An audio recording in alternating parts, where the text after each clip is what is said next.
Christophe, tu es directeur commercial associé de chez Winminute depuis plus de 10 ans, après un parcours chez Média Performance et Danone. Tu observes le terrain depuis plusieurs années avec un prisme très concret, de la présence en magasin, de l'exécution et de la réalité opérationnelle. Et aujourd'hui, on le voit en grande distribution, il y a vraiment une transformation qui est en train de s'opérer. Effectivement, donc quand on lit la presse spécialisée, on a Leclerc qui franchit les 50 milliards d'euros de chiffre d'affaires en 2025, porté notamment par le drive, mais aussi par la proximité. On a la Coop U qui continue de gagner des parts de marché sur ce format, des formats Express, City, Contact qui se multiplient dans les centres-villes. Et on voit qu'effectivement, les enseignes, naturellement, elles y voient une opportunité et elles recomposent leur maillage territorial. Et puis, dans le même temps, on a une grande distribution qui évolue avec une reprise de janvier qui montre un rebond des volumes avec des dynamiques fortes sur les premiers prix, la proxy, on l'a dit, et puis une bataille renouvelée de visibilité. Et ce matin, je regardais un peu les chiffres d'ASA qui parlent d'eux-mêmes. Effectivement, sur la proxy, on a une croissance sur le volume proxy de plus 6% en valeur et de plus 4,9% en volume quand effectivement les hyper et les super tirent un peu la tête. Donc, en gros, ce qu'on peut se dire, effectivement, c'est que la proxy, c'est un circuit qui se développe, qui pèse dans la croissance et puis qui pèse aussi dans l'équilibre des marques nationales, des MDD et des premiers prix. Et donc, la question de cet épisode, et je te propose qu'on échange là-dessus, c'est de discuter sur comment on pilote ce circuit avec rigueur, cohérence, rentabilité, mais en tout cas comment les marques peuvent s'emparer de tout ça. Alors je vous ai bien chauffé avec le contexte, mais avant toute chose, Christophe, je te laisse te présenter aux auditeurs qui nous écoutent. Bonjour Salomé. Bonjour. Donc Christophe Bou, moi ça fait à peu près 30 ans que je suis dans la grande conso. J'ai effectivement démarré chez Danone où j'ai fait 12 ans, où je suis resté 12 ans. Plusieurs jobs plutôt dans les ventes, un peu dans le market, mais en gros j'ai fini par négocier avec nos amis mousquetaires. Et puis après j'ai bifurqué dans une boîte de services qui gravite aussi dans la grande conso, qui s'appelle Média Performance, au moment de la naissance du média magasin, toutefois du média magasin chez les distributeurs, qui est de plus en plus important. À l'époque ça l'était moins et ça l'est devenu petit à petit. Ça a commencé à peu près quand la partie média magasin ? Alors, Rémi Gérin, qui est fondateur de Mediaperf, lui, il a commencé dans les années 80. Mais l'intérêt des distributeurs sur le média magasin, il a vraiment démarré il y a peut-être 15 ans. Et petit à petit, il y a des structures qui ont été montées chez les distributeurs pour gérer le média magasin avec des partenaires comme Média Performance. Donc, j'y suis resté 7-8 ans chez Média Performance et je me suis lancé dans l'aventure Winminute il y a maintenant 12 ans en tant que partenaire. On était deux à monter la boîte sur d'abord un premier concept qui était d'envoyer des consommateurs vérifier, regarder ce qui se passe sur le terrain. Et puis, il y a maintenant 5 ans, on a développé une solution qui s'appelle Winminute Pro, dont on va parler et qui est vraiment concentrée sur la proxy. Et donc, du coup, on est devenus des spécialistes, entre guillemets, de la proxy depuis 5-6 ans. On s'y intéresse beaucoup. Alors effectivement, on en parlait rapidement en introduction, le paysage de la grande conso, en tout cas en termes de circuit, évolue. Quand tu observes le marché aujourd'hui, comment tu décrirais justement la place de la proxy ? Et j'ai envie de dire même dans l'équilibre global de la grande distribution et son écosystème. Alors ça bouge beaucoup depuis quelques années, et notamment depuis 2-3 ans où les industriels s'aperçoivent, ou en tout cas prennent conscience que la proxy devient un circuit véritablement important dans leur stratégie. C'était avant plutôt un circuit dit tactique qu'on utilisait ou qu'on actionnait après évidemment les hyper et les super. Et depuis 2-3 ans, moi je sens vraiment que ça devient un point vraiment important dans la stratégie des marques. Pourquoi ? Parce qu'en fait, depuis maintenant la proxy, c'est 10% du business. Alors certes, ça reste 3 fois moins que les hyper super, mais enfin, c'est quand même 10% du business. C'est au-dessus du digital, en poids de business. Et c'est un circuit qui, depuis 10 ans, a gagné 70% de croissance. Et ça, je pense que petit à petit, les marques s'en aperçoivent de plus en plus et se disent il faut vraiment qu'on intervienne dans ce circuit beaucoup plus que ce qu'on faisait jusqu'à présent. Et c'est encore plus vrai pour les marques nationales, parce que la proxy se développe plus vite pour les marques nationales que pour la MDD. Et je ne crois pas que les autres circuits, ce soit le cas. Donc c'est pour ça que la proxy devient de plus en plus important pour les marques, mais aussi pour les distributeurs. Hein. Quand on voit Carrefour déclarer qu'ils veulent absolument développer la proxy, et Leclerc qui se lance concrètement dans la proxy, notamment sur Paris, hein, avec le test de Picpus qu'ils veulent déployer dans beaucoup de lieux dans la capitale. Qu'est-ce qui explique, selon toi, justement, cette évolution ? Alors, il y a effectivement des facteurs conjoncturels, mais aussi structurels. Comment on explique ces changements ? Alors, effectivement, il y a beaucoup de facteurs, en fait, qui expliquent ces changements. Ce qui est sûr, c'est que si ça dure depuis 10 ans, c'est que c'est structurel, et les panélistes disent que ça va continuer. Il y a des raisons conjoncturelles, évidemment, mais c'est pas les principales raisons de l'évolution de la proxy en France. Le premier facteur, c'est malheureusement qu'on vieillit. Hein. Moi, le premier, mais il y en a d'autres. Et la natalité baisse, l'âge moyen augmente, le poids des foyers avec une seule personne augmente aussi, il y a moins de naissances. Et donc, la population urbaine augmente et continue d'augmenter et continuera d'augmenter dans les prochaines années. Aujourd'hui, en 2025, le foyer moyen, c'est 2,21 personnes. C'est moins 14% versus 95. Donc ça, c'est un vrai facteur structurel qui explique qu'il y a de plus en plus de monde dans les villes et que les populations sont de plus en plus vieilles et donc de plus en plus attirées par ce type de circuit. Ensuite, le pouvoir d'achat. Alors on pourrait dire, on sait que les prix en proxy, c'est quand même un peu plus élevés, ils sont un peu plus élevés qu'en hyper. Et bien pourtant, le pouvoir d'achat, qui est plutôt à la baisse en France, profite à la proxy. Pour une raison simple, c'est que quand on va en hyper, on est beaucoup plus tenté et le panier est beaucoup plus important que quand on va en proxy où on a beaucoup moins de choix, donc le panier est plus petit, donc finalement la note finale est plus petite. C'est un peu l'effet de fragmenter aussi ses courses et de se Exactement. dire le ticket de caisse est moins important, Exactement. alors que de fait en valeur il est plus valorisé. Exactement. À l'UC, évidemment, c'est plus cher, mais évidemment. Au panier, c'est moins impactant que quand on va dans un hyper et qu'on sort avec un panier de 300 € ou de 200 €. Et puis, le troisième facteur, c'est que c'est un circuit qui innove énormément depuis un certain nombre d'années, à l'initiative des spécialistes comme Franprix ou Carrefour Proxy ou Casino, qui ont développé des nouveaux marchés type évidemment le snacking ou des nouveaux services avec la Poste. Et puis, il y a une vraie initiative là, Leclerc, qui, moi, me paraît être un événement dans la proxy. C'est le fait que Leclerc arrive en proxy au prix de l'hyper. Et ça peut vraiment changer encore plus la donne et amener encore un peu plus de dynamisme. Je ne suis pas sûr que ça amène du dynamisme en termes de rentabilité, mais ça va amener du dynamisme en termes de panier, ça c'est sûr. Et tu le disais en introduction, c'est une aubaine quand même ce circuit pour les marques. Ouais. Me semble-t-il, mais tu vas me confirmer ou infirmer ce que je dis, que la proximité est moins bien travaillée que les autres circuits, de par les facteurs historiques qu'on a évoqués. Tu le disais, tu sens qu'il y a une prise de conscience des industriels. Comment ces industriels, ces marques, justement, font évoluer leurs organisations pour traiter ce nouveau circuit de la proxy ? Doucement. D'accord. Doucement. Pourquoi il est encore assez méconnu ? Parce que c'est pas simple. Parce que c'est pas simple. Parce que je crois que tu as 1000 hyper en France, à peu près, ou 1200. Tu as 12 000 magasins de proxy. Donc, on se parle pas du même parc. Et quand on va dans un hyper, tu as des VMH, tu as une rentabilité à la visite qui est 10 fois plus ou 100 fois plus importante que quand on va dans un magasin de proxy, notamment qui fait moins de 100 mètres carrés. Donc la difficulté, c'est comment j'arrive à couvrir ce réseau atomisé avec une force de vente, avec des coûts, et comment je rentabilise ma visite. Et je sais que j'ai des choses à faire dedans, je sais que je dois envoyer quelqu'un, mais le prix de sa visite est difficilement rentabilisé, ou rentable, ou héroïsable, comme tu veux. Et c'est ça la difficulté. Donc, voilà, les marques réfléchissent, testent, utilisent un certain nombre de moyens pour essayer de couvrir tout partie de ces magasins. Donc, il y a des stratégies qui se mettent en place, tant au niveau du ciblage, parce qu'évidemment, dans les 12 000 magasins, tu as des petits, des très petits, des moyens petits, et des magasins forcément plus intéressants. Et puis, c'est, où est-ce qu'ils sont situés, et qui je peux envoyer, à quel prix, pour pouvoir faire bouger les lignes. En tout cas, ça rejoint le point d'avant, c'est que les marques sont de plus en plus mobilisées pour réfléchir à des organisations, pour faire évoluer leurs organisations, pour couvrir ce réseau plus efficacement. Et comment, justement, une marque, elle peut structurer un dispositif qui soit rentable, si c'est possible, effectivement, et adapté à ce circuit, justement, sans déséquilibrer son modèle économique, ce qui est extrêmement compliqué aujourd'hui.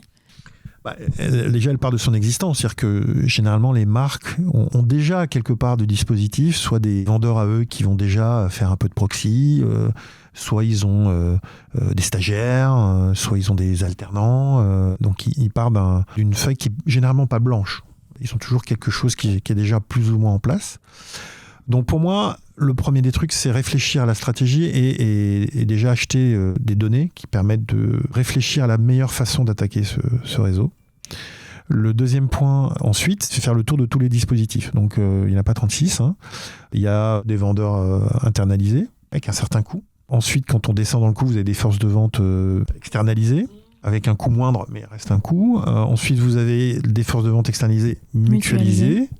Donc là aussi, je passe du plus haut coût à la visite au coût le moins important.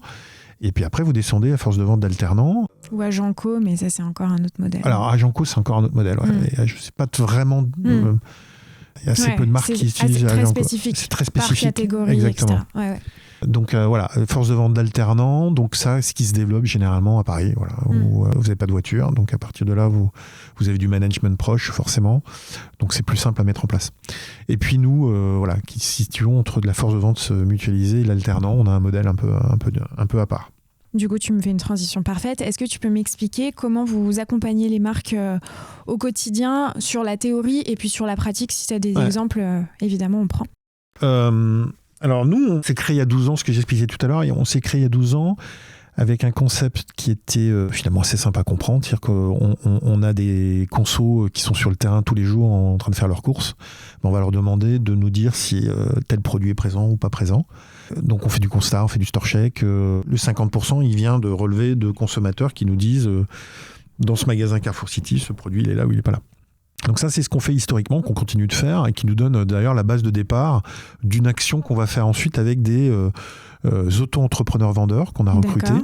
Donc ça, c'est une idée qu'on a eue il y a 5-6 ans. Enfin, on l'a pas eu tout seul. C'est des clients qui nous disaient c'est sympa d'envoyer des consos, nous dire que notre produit il est là ou souvent qu'il n'est pas là. Est-ce que vous pouvez pas dire à votre conso de parler au gérant du Franprix ou du Carrefour City pour dire ce serait bien de rentrer tel ou tel produit. Donc là, on dit c'est la limite de notre modèle parce qu'un conso, on peut pas lui demander de vendre. Donc est née l'idée de dire ok, et si on crée une communauté d'auto-entrepreneurs vendeurs qu'on va aller solliciter autour de chez eux. Tu as des magasins autour de chez toi qui font de la proxy, tu deviens auto-entrepreneur vendeur et puis tu vas aller descendre dans ce magasin, qui peut être d'ailleurs ton magasin où tu vas faire tes courses. Et donc l'idée, elle est née comme ça et on l'a développée avec Ferrero. Alors on a fait un test à Marseille pour voir au début, se poser la question, mais est-ce qu'on peut envoyer un auto-entrepreneur qu'on va briefer avec une application mobile dans un magasin? Est-ce que c'est pas un salarié, c'est pas quelqu'un qu'on connaît personnellement. Donc on a testé et puis petit à petit on s'est aperçu que ça fonctionnait. Donc on a commencé par Marseille, puis après on a recruté des gens partout en France, essentiellement donc en proxy urbaine, périurbaine, pas quand on doit faire 100 km pour aller faire un Intermarché Contact au fin fond de la Creuse, ça s'applique moins. Donc on a développé ce modèle et aujourd'hui on arrive à couvrir plus de 5000 magasins aujourd'hui en France. D'accord. Et on vient en appui des dispositifs déjà présents. Et en fait, on a une forme de mutualisation, mais qui n'est pas de la mutualisation de type classique, où on a une force de vente qui va aller voir des magasins au nom de 3 marques. Nous, un vendeur, le lundi, il va faire une vente pour un industriel, et puis le mardi, dans un autre magasin à côté, il va potentiellement faire une vente pour un autre industriel. Donc on mutualise finalement sa position géographique, mais on ne mutualise pas sa vente. Ce qui permet 2 choses. 1, d'être dynamique commercialement. Et 2, d'être surtout super souple. C'est-à-dire qu'on va s'adapter, on va choisir les magasins avec notre client. Donc notre client va faire au préalable. C'est pour ça que je dis le premier boulot je pense, de l'industriel ou de la marque, c'est de dire ok, c'est dans quel magasin que j'ai besoin d'agir. Ok, dans ces magasins-là que j'ai choisi, parce que c'est les plus importants pour ma catégorie, pour ma marque, j'en couvre déjà X%. Comment je fais pour couvrir le X autres %? C'est là où nous, on est hyper souple en leur disant, nous, ces magasins-là, on les couvre quand vous voulez, au moment où vous voulez. Et vous les choisissez avec nous. Et c'est ça qui fait, on a pas mal de succès en proxy, au-delà du fait qu'évidemment, on arrive à faire bouger les lignes. On arrive à rentrer des codes, on a des photos qui le prouvent. On rentre généralement entre, on va dire, à peu près 2 codes par visite en moyenne quand on mène une action de commando avec une marque. Est-ce que tu peux nous donner un cas concret pour qu'on comprenne bien votre début d'intervention jusqu'à la fin, c'est-à-dire une marque vient vous voir, est-ce que vous avez un rôle de conseil dans un premier temps ou pas? Comment ça s'exécute, en combien de temps, de combien de temps sont les contrats, la modulation que vous pouvez faire jusqu'à la fin et l'exécution et probablement l'analyse. Ouais. Alors, la première phase, c'est on dit un diagnostic de qu'est-ce que vous faites déjà ou pas. Et généralement, vous faites quand même des choses. Et par rapport à ça, comment on peut vous aider? Comment on peut venir compléter? Pas forcément remplacer, mais compléter. Donc, on va choisir ensemble le dispositif qu'on va mettre en place, la bonne période. On va construire ensemble, nous, ce qu'on appelle le T0. T0, c'est dire, OK, pour pouvoir analyser et comprendre si ça a fonctionné ou pas, il faut un point de départ. Donc ce point de départ, vous l'avez de deux manières. Soit vous avez des data sharing, vous avez les datas de l'enseigne. On a de plus en plus de marques qui achètent ces datas. Ce qui n'était pas le cas il y a 3 ans. Personne n'avait de data sur la proxy il y a 3 ans.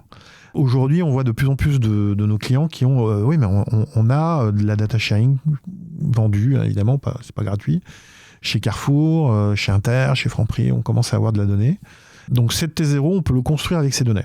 Ou vous n'avez pas cette T0, vous n'avez pas cette data.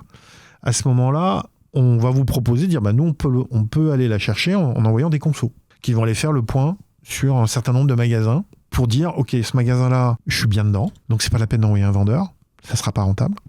Et ce magasin-là, je suis pas bien dedans. Et là, il faut vraiment envoyer un vendeur parce qu'il faut améliorer ma position dans ce magasin-là. J'ai beaucoup à gagner. Donc, ce rôle de filtre au départ, il est hyper important. Que vous ayez les data sharing ou pas, c'est pouvoir cibler en fonction de votre état des lieux à un instant T. Pour que l'action soit efficace Exactement. Et la plus héroïste possible. C'est super important pour bien sûr. Pour trouver la rentabilité. On pourrait faire les 7000 magasins. Après, ça a un coût et une rentabilité qui ne sera jamais au rendez-vous. Tout à fait. En fait, de pouvoir choisir son magasin à un instant T, c'est hyper important pour cibler et donc rendre rentable l'intervention. Donc, on va faire ce T0, cette analyse, choisir les magasins ensemble. Et ensuite, une fois qu'on a choisi ces magasins, on envoie les vendeurs. Et ces vendeurs-là, ils vont faire une vente. Et après, on va leur demander de repasser pour nous dire, OK, est-ce que les codes sont concrètement rentrés? Prenez-nous une photo de l'étiquette, du produit présent. Et ces vendeurs, c'est pas des vendeurs professionnels, c'est pas du chef de secteur, c'est pas des gens qu'on va former, manager, suivre, accompagner. En revanche, on va évidemment bien les briefer. Et puis, on va les animer avec ce qui les intéresse le plus, c'est l'argent. Et donc, on va leur donner évidemment un fixe parce que toute action mérite récompense. Mais le principal de leur rémunération, ça reste le variable. Donc, plus ils rentrent de code, plus ils gagnent. Et c'est bien là-dessus qu'on essaye justement de faire bouger les lignes en leur disant c'est bien de passer, de donner une feuille, de dire voilà, il vous manque ça et ça. Mais le but du jeu, c'est de convaincre. Le but du jeu, c'est que 15 jours plus tard, quand vous allez repasser, c'est que les codes soient rentrés. Et donc, on suit ça et on rémunère comme ça. Ce qui nous permet d'avoir des résultats pour faire bouger l'ADN en magasin de proximité. Et pour comparer avec un modèle qu'on connaît très bien, à savoir les forces de vente, évidemment, où on va comparer en fonction des prestataires le coût à la visite. Qu'en est-il du coup pour un industriel, justement, avec votre solution? Alors, moi, je suis très clair. Les gens qu'on envoie seront moins efficaces qu'un chef de secteur. Absolument. Donc, oui, tout à fait. Les résultats qu'on peut attendre d'un auto-entrepreneur-vendeur seront moindres qu'un résultat d'un chef de secteur aguerri, qui maîtrise la marque, son histoire, sa philosophie, etc. Donc, le coût visite, il est, je pense, par rapport à un chef de secteur, 3 fois moins cher. D'accord. Pour des grandes lignes, par rapport à une force de vente internalisée. Une force de vente externalisée seule, on doit être au moins 2 fois moins cher, je pense. D'accord. Et puis, sur du mutualisé, je pense qu'on doit être comparable. Ok. Et on est plus cher qu'un alternant sur Paris. D'accord. Alors après, ça dépend ce que vous y mettez dedans, parce que si vous commencez à y mettre le coût du manager, le coût du recrutement, le coût de l'alternant qui est pas bon et qu'il faut remplacer, et qu'il faut reformer quelqu'un, etc., voilà, les coûts indirects peuvent faire monter la note aussi. Ouais, tout à fait. Mais généralement, on les met pas dedans. Bien sûr. Alors qu'un prestataire, vous savez ce qu'il vous facture. Donc voilà, pour vous donner un ordre d'idée du dynamisme commercial. Mais une fois de plus, on n'est pas choisi. Je crois pas qu'on soit choisi pour ça, en fait. Non, absolument non. Mais c'est juste pour avoir des ordres de grandeur. C'est une donnée. On pourrait être choisi en disant voilà, vous êtes les moins chers sur le marché. On est choisi parce qu'on est souple, en fait. Ouais. On est choisi avant tout pour ça. Et quand tu dis que vous êtes souple, justement, vous pouvez avoir des missions, c'est en fonction du nombre de points de vente, c'est en fonction d'un temps, c'est vraiment hyper aléatoire. Ouais. C'est vraiment du sur-mesure, de ce que je comprends. Ouais. Ok. En fait, on a une force de vente d'environ 150 personnes qui est disponible, qu'on a recrutée, qu'on briefe régulièrement, et qui est disponible du jour au lendemain, en fait. Donc, on n'est pas en train de construire des équipes pour... Bien sûr. Oui, avec des secteurs, et à l'intérieur des secteurs des magasins, et sur chaque secteur, une personne qu'on a recrutée, qu'on va former. Ouais, on n'est pas du tout dans ce processus, qui est sans doute très sain et qui fonctionne, hein, mais qui est beaucoup plus long et beaucoup moins souple. Oui, c'est un processus qui vient vraiment en complément pour couvrir un circuit qui aujourd'hui est ultra dynamique, mais encore trop peu couvert. Et très atomisé. Et très atomisé. Et c'est ça, c'est vraiment ça la difficulté en fait. Est-ce que tu peux nous parler justement du profil des auto-entrepreneurs, d'où ils viennent, qu'est-ce qu'ils font, qu'est-ce qui les amène à travailler avec vous, comment se fait le recrutement, parle-nous des gens et de l'humain qu'il y a derrière. On a de tout, ça va de l'étudiant au retraité. D'accord. Alors l'auto-entrepreneuriat, c'est une nouvelle façon de vivre sa vie professionnelle, hein. Voilà, après il y a des gens qui sont très fans, d'autres moins, mais en gros c'est quand même de la liberté qu'on s'achète. On n'est pas rattaché à une boîte, on n'est pas rattaché à son boss, donc on fait ce qu'on veut. Voilà, donc c'est une certaine liberté. Donc on a des gens qui sont totalement libres de prendre ou pas prendre les missions. On va les recruter. Bon, on a une personne qui est en charge du recrutement 24 heures sur 24, qui recrute en permanence et qui va s'attacher à vérifier plusieurs choses.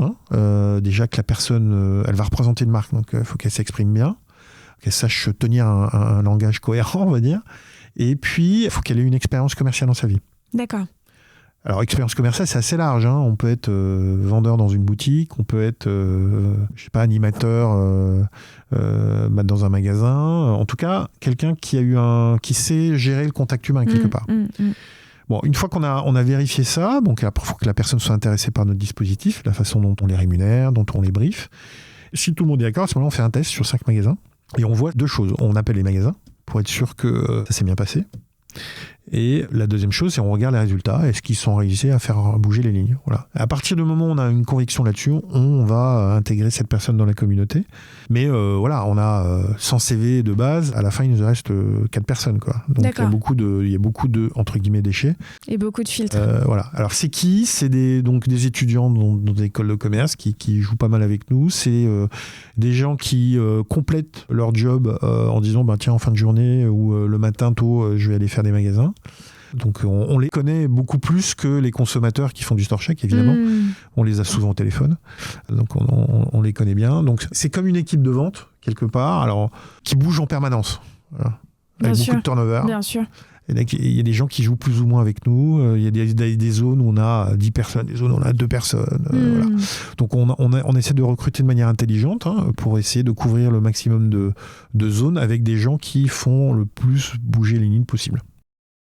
Hyper intéressant. Et est-ce que tu peux nous parler, tout à l'heure tu parlais de Ferrero, pour ne pas les citer, mais est-ce que tu peux nous parler d'un cas vraiment concret où tu as eu une marque avec un besoin, alors pas obligé de citer la marque, mais un besoin précis, comment ça a été mis en place et puis les résultats qui ont été associés?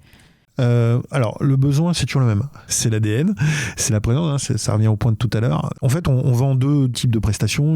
On l'a appelé le pack Inno, le pack Core Business, mais en fait, on vend que le Core Business. En fait, avant de vendre des Inno en proxy, il faut d'abord qu'on ait ces 20-80, en fait. De toute évidence. Donc, on a toujours le même besoin qui est de dire, OK, aujourd'hui, j'ai un produit sur 2 présents, je n'ai pas ma part de marché en proxy, comment je fais? Et donc, c'est toujours le point de départ. Ensuite, comment on s'organise? On mixe nos bases. Une fois qu'on a mixé nos bases et nos chiffres et nos datas, à ce moment-là, on choisit les magasins. Et les magasins, on les choisit en fonction, évidemment, de leur potentiel. Mais aussi, on les choisit en fonction des priorités de nos clients. Voilà, si j'ai un bon plan Franprix que je viens de signer, là, on est fin février, ça ne saurait tarder. Voilà, notre vraiment temps fort, c'est d'avril à juillet chaque année, et puis après à la rentrée. Mais globalement, c'est la mise en place des accords signés 1 mois ou 2 mois avant. Et donc, c'est ça qui va faire l'organisation du commando. Alors, un exemple concret, qu'est-ce que je peux vous donner comme exemple concret? On a des gens comme Heinz, on travaille régulièrement avec eux. Sur Heinz? Sur Heinz, okay. Kraft Heinz. Ouais. Donc, tout ce qui est ketchup, sauce, entre autres. Et donc, on fait des commandos proxy avec eux depuis 4 ans, tous les ans. Tous les ans, ils reviennent en ciblant généralement la région parisienne. D'accord. Et ils sont plutôt saisonniers, pas forcément sur le ketchup, mais sur tout ce qui est sauce, barbecue, salade. Donc eux, ils ont un gros temps fort au mois de juin-juillet, et donc il faut qu'ils soient bien en place à ce moment-là. Donc c'est des gens avec qui on fait déjà ce qu'on appelait tout à l'heure le T0, c'est l'état des lieux, on le fait généralement sur avril. Ouais. On choisit les magasins fin avril, donc généralement ça dure un mois. Fin avril, on se fait un point ensemble pour dire, ok, quels sont les magasins qu'on vous recommanderait pour envoyer des vendeurs. Et ensuite, on fait un mois et demi de vente entre le mois de mai et mi-juin. Le gros est fait en mois de mai. Et puis, on finalise généralement la couverture mi-juin. On est sur des dispositifs autour de 1000 magasins. On partage les résultats avec eux début juillet. Une fois que les secondes visites ont été faites. Donc, les premières visites sont faites entre mai et début juin. Les deuxièmes visites sont faites forcément entre fin mai et fin juin. Et c'est ces deuxièmes visites qui vont nous permettre de sortir des chiffres. Et de mémo, on était autour de 2,5 codes rentrés en moyenne par magasin. D'accord, ce qui est conséquent. Ce qui est plutôt intéressant pour absolument. eux. Ils reviennent chaque année parce qu'on a plutôt des bons résultats avec eux. En tout cas, quand ils font tourner ensuite le bilan au filtre de la rentabilité à la référence. Ils s'aperçoivent que c'est plutôt rentable. On injecte aussi, on a fait une étude il y a 3 ans, parce que beaucoup de nos clients nous demandaient, c'est sympa de rentrer des produits, mais il reste combien de temps ? Donc le fameux de taux de rémanence. Ok, quand on rentre un code, combien de temps il reste en moyenne ? On a étudié, je crois, 8 catégories différentes dans lesquelles on a mutualisé les magasins ou dans lesquels on avait rentré des produits dans au moins 5 des 8 catégories. Bon, ça, c'est dans la méthode. Et on est passé tous les 3 mois, pendant un an, pour dire, ok, on sait qu'à un instant T, on était présent. Est-ce que tous les 3 mois, on était encore présent ? Et puis, on a tiré des moyennes. En fait, on a tiré des moyennes sur, ok, un code qui rentre à un instant T au 1er janvier, combien de pourcentage de chance il a d'être là un an plus tard. Et le chiffre global est de 78%. Incroyable. Est-ce qu'on pourrait interpréter cette data comme ça en se disant, vu que c'est un circuit qui est assez peu visité, quand il est visité, le taux de rémanence est beaucoup plus important que d'autres circuits ? Je ne sais pas s'il est plus important. J'ai pas la même donnée en hyper proxy. Non. On peut pas faire. Je pense que je suis pas sûr que ce soit comparable avec les hyper super. Ouais. En revanche, on a souvent cette question à la proxy parce qu'on se dit les rayons sont très petits, donc ok, vous pouvez me faire rentrer, mais je peux me faire virer assez rapidement. Alors oui, ça peut le cas. Hein, parfois, bien sûr, le produit ne se vend pas et il ressort aussi sec derrière.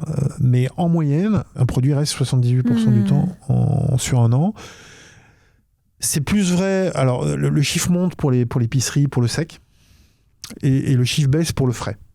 Parce que, une fois de plus, le vrai enjeu, c'est la place. Et la place dans le frais est encore plus gros enjeu que dans le sec. Bien sûr. Puis il y a des enjeux de casse. Des enjeux de casse, évidemment. L'enjeu pour un magasin de proxy, c'est sa rentabilité, encore plus qu'en hyper. Il n'a pas de stock, il n'y a pas de réserve. Donc, il faut que ce qu'il commande, faut que ça sorte. Donc, il y a un enjeu d'avoir des produits qui tournent bien, peu de stock, et pour limiter la rupture. C'est ça leur principal enjeu. Donc, ils ne peuvent pas se permettre d'avoir un produit qui ne paye pas sa place. La rentabilité au mètre linéaire est encore plus importante en proxy qu'en hyper. Ouais.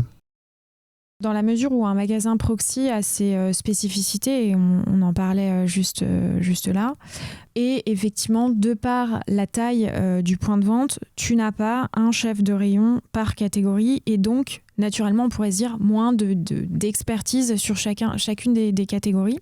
Je ne sais pas, je fais une conclusion peut-être un peu hâtive. Voilà. Est-ce que, en termes de profil, il est nécessaire justement d'avoir des chefs de secteur qui connaissent extrêmement bien les catégories. En termes de discours, quand tu vas visiter un magasin proxy, c'est quoi la différence par rapport à un autre circuit ?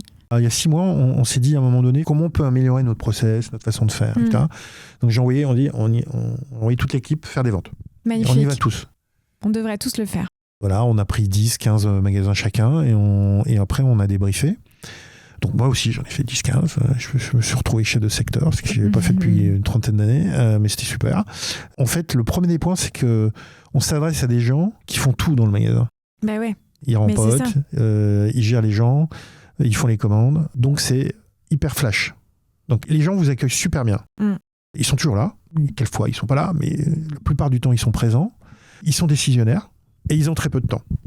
Mais par contre, ils sont très sympas. Et ils vous accueillent, ils ne voient pas grand monde. Ouais. Donc, quand il y a quelqu'un qui vient, ils sont contents de voir quelqu'un qui vient les conseiller, vient leur dire. Et voilà. Mais ça dure 5-10 minutes. Et ça nécessite, à l'inverse, par rapport à ce que je disais, d'avoir une connaissance du magasin global et de ses contraintes au global. Oui. On a des gens qui tournent qu'en proxy. Donc, ils connaissent. Ils connaissent bien, ils commencent à bien connaître ce que c'est qu'un magasin de proxy. Ouais. Et donc à avoir les objections ou les réflexions des gérants qui disent non, celui-là, je peux pas le prendre parce que j'ai déjà essayé et ça tourne pas. D'accord. Et quand ça casse, j'en veux pas, blablabla. Donc la vente, elle doit être flash, elle doit être efficace. Enfin, ça n'a rien à voir avec une vente en hyper ou en super, surtout en hyper, où vous parlez pas exactement.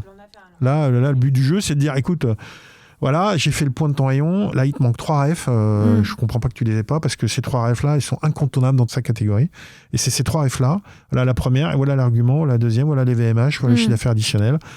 Franchement, ces 3 refs là, ça faut que tu les commandes. Voilà, et dis-moi, je repasse dans 15 jours, si tu veux je te les installe, ou voilà, tu me dis. Ouais. Voilà, ça dure 5 minutes. Et c'est pas autour d'un bureau. Bien sûr. Alors après, je pense qu'on a des feedbacks de gens qui vont tout le temps dans les mêmes magasins, qui se font connaître, et qui commencent à prendre le café avec les mecs, mais c'est pas la règle générale. Bien sûr, bien sûr.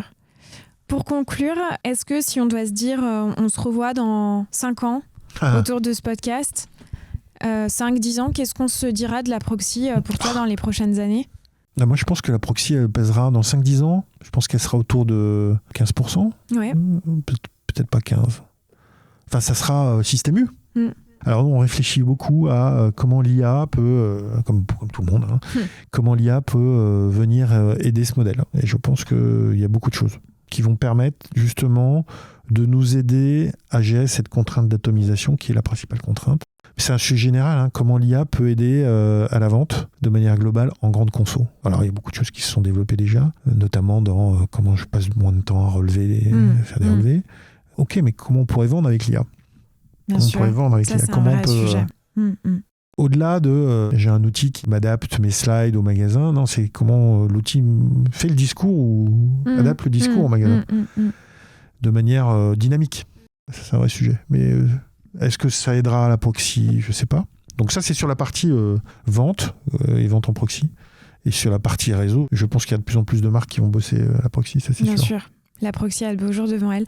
Merci beaucoup Christophe. Où est-ce que les auditeurs peuvent te retrouver ou retrouver Winminute s'ils ont des questions, des remarques, s'ils veulent en savoir plus ? On a un site, on est sur Insta, bientôt sur TikTok paraît-il. Bientôt sur TikTok. Pas moi, mais... Ok.